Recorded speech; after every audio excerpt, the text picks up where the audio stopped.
En los videos anteriores vimos cómo el matrimonio, lejos de ser un simple contrato humano, es un verdadero sacramento, instituido por Cristo y custodiado por la Iglesia.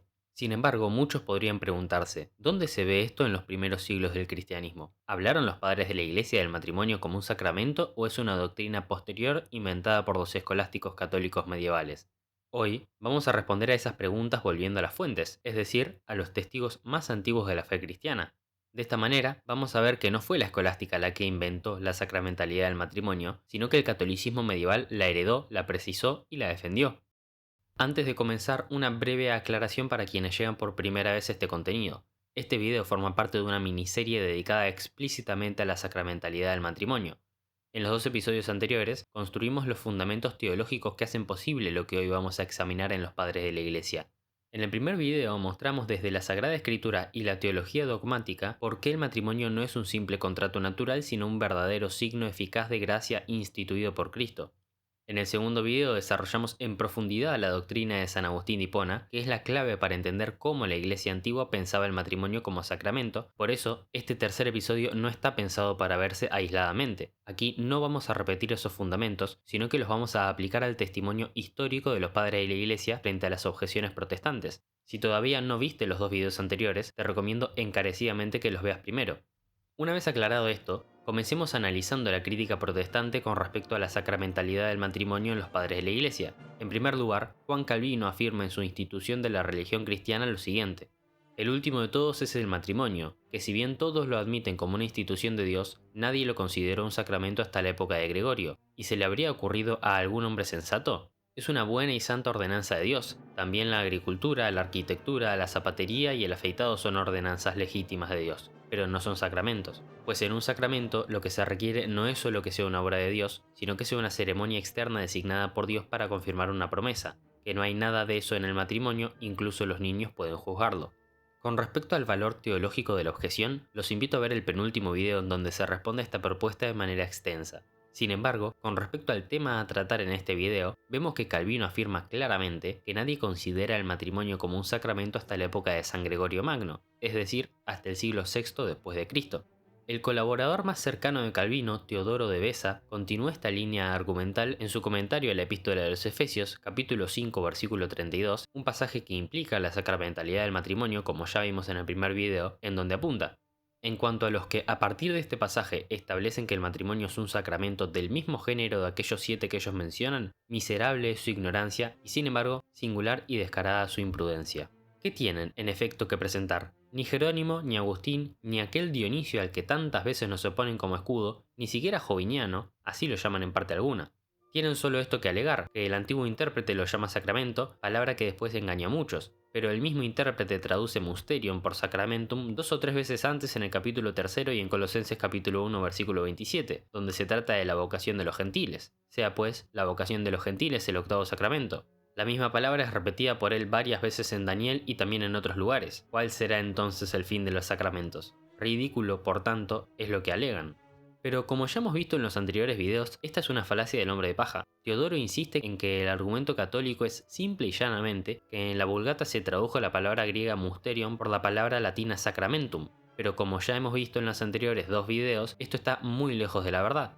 El argumento católico es mucho más extenso y complejo, y reducirlo de tal modo incurre al menos en una simplificación injusta. Aún así vemos que el teólogo calvinista francés parece implicar que la doctrina teológica matrimonial católica brilla por su ausencia en San Jerónimo de Estridón, San Agustín de Hipona y en el pseudo Dionisio de Areopagita. A partir de estas dos críticas reformadas a la posición católica, vemos que la postura parece ser lo siguiente: la doctrina matrimonial católica es inexistente en la Iglesia al menos hasta el siglo IV, ya que no estaría presente en San Agustín, San Jerónimo o el pseudo Dionisio, y comienza a existir recién en el siglo VI después de Cristo, a partir de San Gregorio Magno. Claramente, el primer problema es que sí está presente en San Agustín, como fue demostrado en el anterior video, pero pasaremos eso de largo para enfocarnos en el tema a tratar en este video. Para derribar este mito y reivindicar la verdad católica, pasaremos a exponer cronológicamente la doctrina sobre el matrimonio presente en la Iglesia hasta el siglo VI después de Cristo. Lo cierto es que desde los primeros signos los cristianos vieron en el matrimonio no solo una unión humana, sino un signo visible del amor invisible de Cristo y su Iglesia. El primer testimonio es el de San Ignacio de Antioquía, escribiendo a comienzos del siglo II después de Cristo y discípulo del apóstol San Juan. quien afirma en su epístola a San Policarpo de Esmirna: «Diles a mis hermanas que amen al Señor y estén contentas con sus maridos en carne y en espíritu. Del mismo modo, manda a mis hermanos en el nombre de Jesucristo que amen a sus esposas como el Señor ama a la Iglesia. Si alguno puede permanecer en castidad para honor de la carne del Señor, permanezca en humildad. Si se gloría, ha perecido, y si se estima mayor que el obispo, ha perecido. Conviene, en verdad, que los esposos y las esposas contraigan matrimonio con el consentimiento del obispo, para que las bodas sean según el Señor, no según la concupiscencia. Hágase todo para honor de Dios». Con San Ignacio de Antioquía ya encontramos en la época inmediatamente posterior a la era apostólica la exigencia de la bendición episcopal en las bodas, señal de que la unión era vista como una realidad eclesial y no meramente civil. Medio siglo después, el filósofo y apologista cristiano San Justino Mártir explica que en lo que respecta a la castidad, Jesús dice lo siguiente: «Si alguien mira con lujuria a una mujer, ya ha cometido adulterio en su corazón ante Dios, y quien se casa con una mujer que se ha divorciado de otro marido comete adulterio. Según nuestro maestro, al igual que son pecadores quienes contraen un segundo matrimonio, aunque sea de acuerdo con la ley humana, también lo son quienes miran con deseo lujurioso a una mujer». Él repudia no solo a quien comete adulterio, sino incluso a quien desea hacerlo, porque no solo nuestras acciones son manifiestas ante Dios, sino también nuestros pensamientos. Así, ya desde los primeros siglos de la Iglesia vemos la indisolubilidad del matrimonio, que se sigue naturalmente de las palabras de Jesucristo. Posteriormente, hablando sobre los matrimonios entre cristianos y no cristianos, el escritor eclesiástico Tertuliano escribe: «Si por tanto es válido ante Dios el matrimonio de esta clase, ¿por qué no resulta próspero de modo que no sea tan acosado por presiones, angustias, impedimentos y contaminaciones, teniendo ya de parte de la gracia divina patrocinio?» Y luego escribe también: «Debe dudarse, investigarse y deliberarse repetidamente si es idóneo para los bienes dotales aquel a quien Dios confió su patrimonio. ¿Cómo bastaríamos, pues, para explicar la felicidad de aquel matrimonio que la Iglesia concierta, la oblación confirma, la bendición sella, los ángeles anuncian, el Padre aprueba?» En otra obra distinta, Tertuliano añade: «Entre nosotros incluso las uniones ocultas, es decir, no declaradas antes ante la Iglesia, corren peligro de ser juzgadas como adulterio y fornicación». Vemos que Tertuliano, por lo tanto, ya a comienzos del siglo III después de Cristo, reconoce en el matrimonio una realidad que involucra la gracia divina y la mediación eclesial. En el primer texto habla de un patrocinio de la gracia divina sobre la unión entre fiel e infiel. En el segundo describe el matrimonio cristiano como aquel que la Iglesia concierta. Y en el tercero afirma que las uniones ocultas, es decir, no declaradas ante la Iglesia, corren el peligro de ser juzgadas como adulterio o fornicación. En otras palabras, ya para Tertuliano el matrimonio legítimo del cristiano no es un simple contrato privado, sino una unión que debe ser reconocida, bendecida y custodiada por la Iglesia y que participa de la gracia divina. Otro escritor eclesiástico, Orígenes de Alejandría, afirma luego: «Dios, en verdad, es aquel que unió dos en uno, de modo que desde que la mujer se unió al hombre, ya no son dos, y puesto que Dios los unió, por eso hay gracia en aquellos que han sido unidos por Dios», lo cual, no ignorando Pablo, declara que el matrimonio conforme al verbo de Dios es gracia, así como el casto celibato es gracia. El testimonio de Orígenes, por lo tanto, muestra con claridad que ya en el siglo III se entendía el matrimonio cristiano como una unión establecida por Dios y acompañada por su gracia. En consecuencia, para Orígenes el matrimonio legítimo no es solo una institución natural, sino un don divino que participa de la misma economía de la gracia. Posteriormente, entre el 300 y el 306 después de Cristo, se celebra el Concilio de Elvira, en cuyo canon 9 leemos: «Igualmente a la mujer cristiana que haya abandonado el marido cristiano adúltero y se casa con otro, prohíbasele casarse. Si se hubiera casado, no reciba la comunión antes de que hubiera muerto el marido abandonado, a no ser que tal vez la necesidad de enfermedad forzare a dársela». De esta manera, ya desde las leyes eclesiásticas se ponía en práctica la teología matrimonial que implica la indisolubilidad del matrimonio. Unas décadas más tarde, el escritor bizantino y defensor de la ortodoxia cristiana, San Epifanio de Salamina, escribe: «En Caná de Galilea se celebraron bodas externas, y el agua verdaderamente convertida en vino fue dicho por dos causas: para refrenar, mediante castidad y honestidad, la lujuria de los hombres furiosos en el mundo, y para suplir lo que faltaba y calmar con la suavidad y gracia del vino más delicioso, y también para cerrar la boca de aquellos que se levantan contra el Señor, y para declarar que Él mismo con el Padre y el Espíritu Santo es Dios». Es decir, San Epifanio entiende que el pasaje de las bodas de Caná nos muestra a las bodas como un evento ordenado por Dios con un propósito moral y espiritual: contener la lujuria, suplir lo que faltaba con un acto de bendición divina y revelar algo de la identidad de Cristo como Dios. En ese sentido, el milagro de Caná puede interpretarse como un signo de que las bodas legítimas tienen un valor especial y participan de un orden divino, siendo más que un simple contrato humano. Aún así, invito a ver el penúltimo video donde menciono más pasajes de San Epifanio con respecto a este tema. Luego, San Ambrosio de Milán, doctor de la Iglesia y mentor de San Agustín, expresa en una carta: casi no hay nada más grave que unirse con una extranjera, donde confluyen los incentivos de la lujuria y la discordia y los crímenes del sacrilegio. Porque cuando el matrimonio mismo debe ser santificado con velo sacerdotal y bendición, ¿cómo puede llamarse matrimonio allí donde no hay concordia de fe? Y en otra carta posterior escribe: tampoco negamos que el matrimonio esté santificado por Cristo, diciendo la divina voz: serán ambos una sola carne y un solo espíritu. Pero primero es lo que nacemos antes de lo que somos hecho, y mucho más sobresaliente es el misterio de la obra divina que el remedio de la fragilidad humana. Con razón se alaba a la buena esposa, pero se prefiere mucho más a la Virgen piadosa. Asimismo, en su obra sobre Abraham, San Ambrosio, condenando a quienes quieren tomar la mujer del prójimo, afirma: conocemos que, como obispo y guardián del matrimonio, es Dios quien no permite que se manche un lecho ajeno, y si alguien lo hace, peca contra Dios, cuya ley viola y pierde la gracia. Y por eso, porque peca contra Dios, pierde la comunión del sacramento celeste. Sobre este mismo pasaje comenta San Roberto Belarmino, donde enseña que no puede encontrarse el sacramento celeste allí donde se celebra el matrimonio en contra de la ley de Dios. Es decir, que si alguno pretendiera tomar como esposa a la mujer del prójimo, aunque celebre lo que externamente parecería un matrimonio, no participa de la gracia sacramental. El doctor de la Iglesia latino, San Jerónimo de Stridón, comenta también sobre el pasaje de Efesios 5:32. Y porque no todos los misterios son iguales, sino que hay un misterio mayor y otro menor, por eso ahora dice: este misterio es grande, y al mismo tiempo es señal de su humildad a declarar: pero digo yo en Cristo y en la Iglesia. Gregorio Nacianceno, hombre muy elocuente y en las escrituras sumamente instruido, cuando discutía esto conmigo en el lugar, solía decir: mira cuán grande es el misterio de este capítulo, de modo que el apóstol, al interpretarlo en Cristo y en la Iglesia, no afirma que haya expresado todo lo que la dignidad del testimonio requería, sino que de algún modo dijo: sé que este lugar está lleno de misterios inefables y que el corazón divino busca un intérprete. Este pasaje lo interpreta también en referencia al matrimonio, pues en otra de sus obras comentando la epístola a los Efesios afirma: quien ama a su esposa se ama a sí mismo, porque nadie jamás ha tenido odio a su propia carne, sino que la alimenta y la cuida, como también Cristo a la Iglesia, porque somos miembros de su cuerpo, de su carne y de sus huesos. Por esto dejará el hombre a su padre y a su madre y se adherirá a su esposa, y serán dos en carne una. Este sacramento es grande, pero yo digo en Cristo y en la Iglesia. Asimismo, sobre la indisolubilidad del matrimonio, afirma categóricamente San Jerónimo: mientras viva el marido, aunque sea adúltero, aunque sea sodomita, aunque esté cubierto de todos los crímenes y abandonado por su esposa a causa de estos delitos, se le considera marido, a quien no le está permitido tomar otro cónyuge. Ni el apóstol decide esto por su propia autoridad, sino que siguiendo las palabras de Cristo, que habla de sí mismo, siguió las palabras de Cristo, quien dice en el Evangelio: quien deja a su esposa, excepto por causa de fornicación, la hace cometer adulterio, y quien toma a la dejada es adúltero.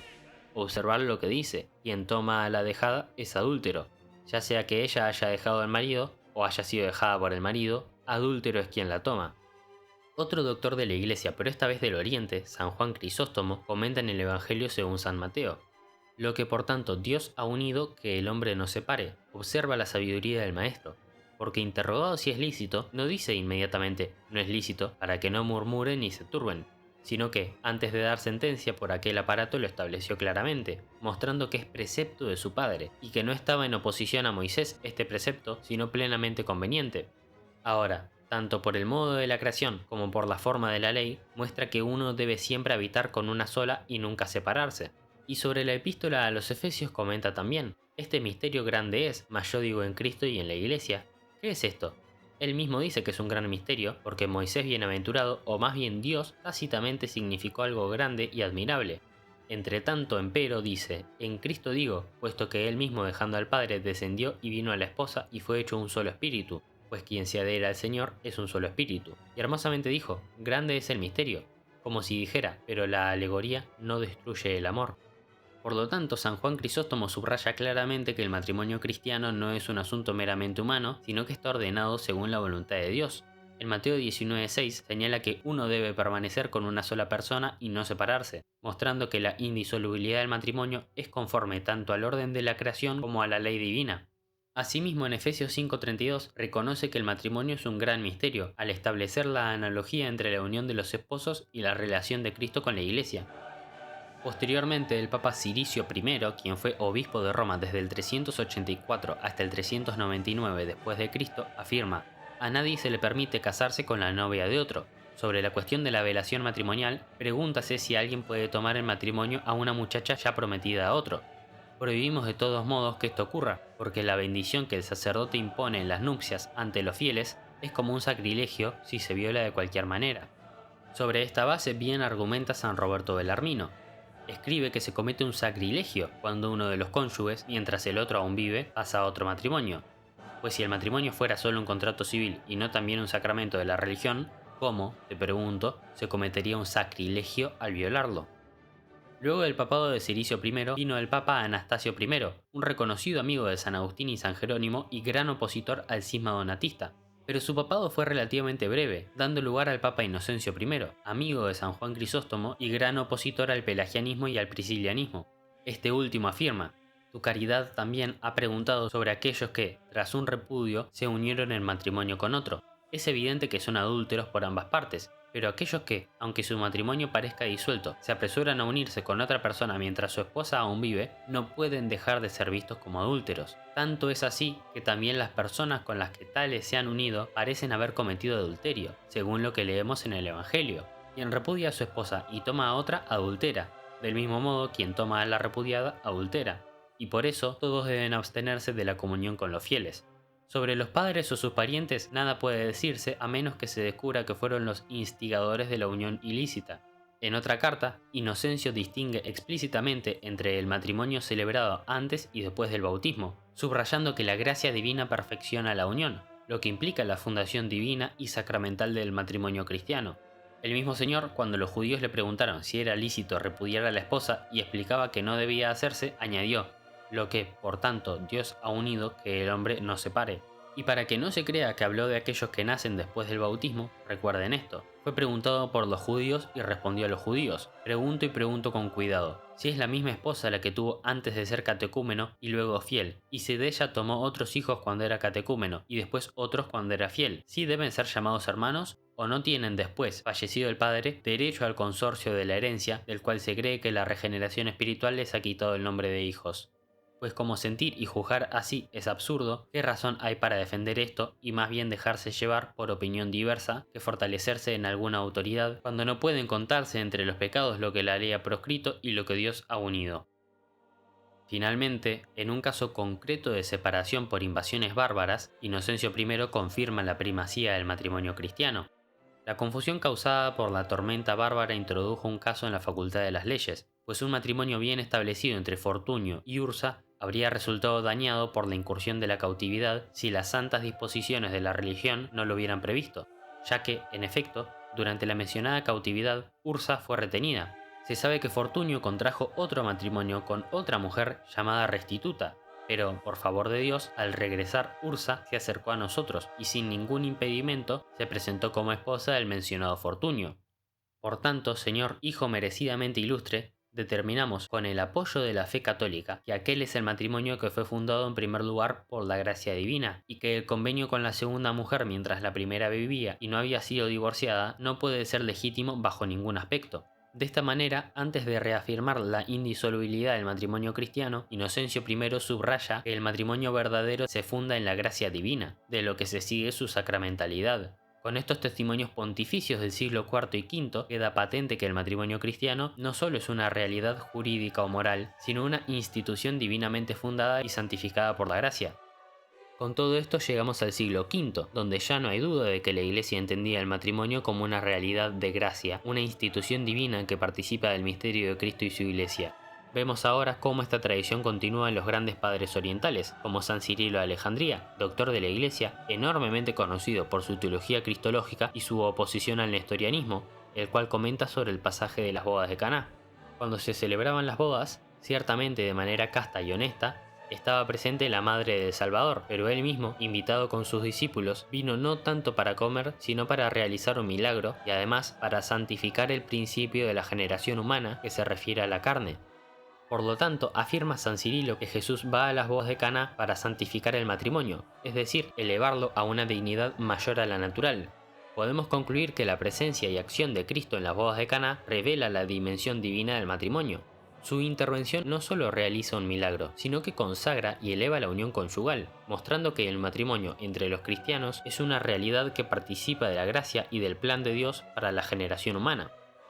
Lo mismo afirma una homilía atribuida a San Máximo de Turín, en donde leemos: invitado, por tanto, cuando se lee, el Señor se dirigió a las bodas, pero para que se dignara hacerlo, hijo de la Virgen, la razón de nuestra enseñanza es que, siguiendo este ejemplo ilustrativo, no neguemos al autor de aquellas bodas legítimas. Por tanto, va a las bodas el Hijo de Dios para que aquellas que antes había establecido por su poder, las santifique entonces con la bendición de su presencia. Vemos que esta interpretación de las bodas de Caná ya era común en esta época de la Iglesia, 2 siglos antes, a donde afirman los reformadores que comienza la teología sacramental del matrimonio. Igualmente Teodoreto de Ciro, quien afirma: pero si el matrimonio fuera malo, el Señor Dios no lo habría establecido desde el principio, ni habría llamado a la bendición la recepción de hijos.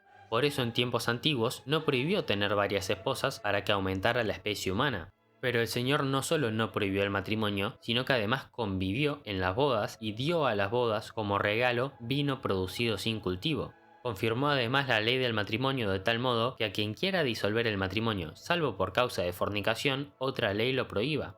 Quien repudia a su esposa, salvo por fornicación, la hace adulterar.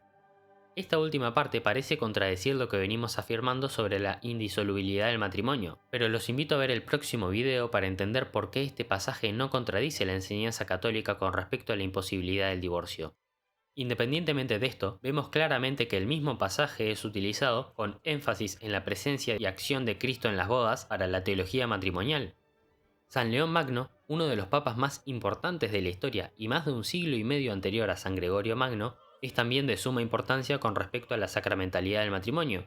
De esta manera afirma en su carta a Rústico, obispo de Narbona, lo siguiente: otra cosa es la esposa, otra la concubina, así como otra cosa es la esclava, otra la libre, por la cual también el apóstol, para mostrar la distinción entre estas personas, pone el testimonio del Génesis, donde se dice a Abraham: expulsa a la sierva y a su hijo, porque no heredará el hijo de la sierva con mi hijo Isaac.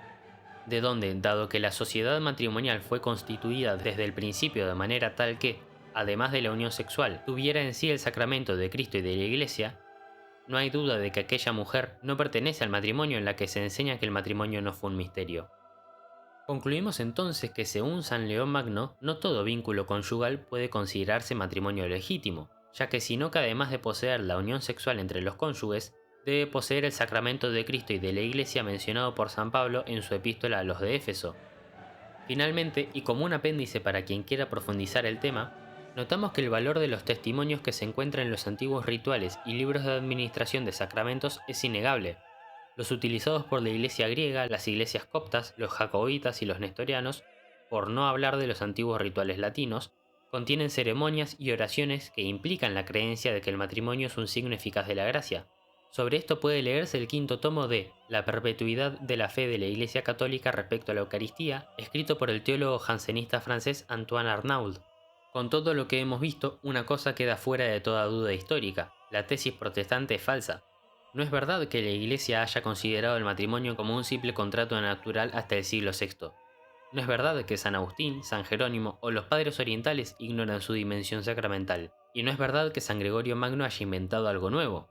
Desde San Ignacio de Antioquía, discípulo directo de los apóstoles, pasando por San Justino Mártir, Tertuliano, Orígenes, San Ambrosio, San Jerónimo, San Juan Crisóstomo, los papas Ciricio e Inocencio, hasta llegar a San León Magno, vemos una misma línea continua que afirma que el matrimonio cristiano es una realidad eclesial, bendecida, santificada, fundada por Dios, portadora de gracia y configurada por el misterio de Cristo y de su Iglesia. Los reformadores no descubrieron una verdad perdida, sino que reinterpretaron selectivamente a los padres de la Iglesia desde una teología ajena a ellos. Así, la escolástica medieval no creó la sacramentalidad del matrimonio, la recibió de los padres, la ordenó conceptualmente y la defendió contra quienes siglos después intentarían reducirla a un mero acuerdo humano. Por ello, cuando la Iglesia afirma que el matrimonio es un sacramento, está confesando la fe viva de los primeros cristianos. Y sin embargo aquí surge una dificultad que muchos usan como objeción. Cristo dice que quien repudia a su esposa, salvo por causa de fornicación, puede separarse. Algunos de los escritores que vimos, como Teodoreto de Ciro, usan ese mismo texto. ¿Significa eso que el divorcio es posible? ¿Contradice esto la indisolubilidad y la sacramentalidad del matrimonio?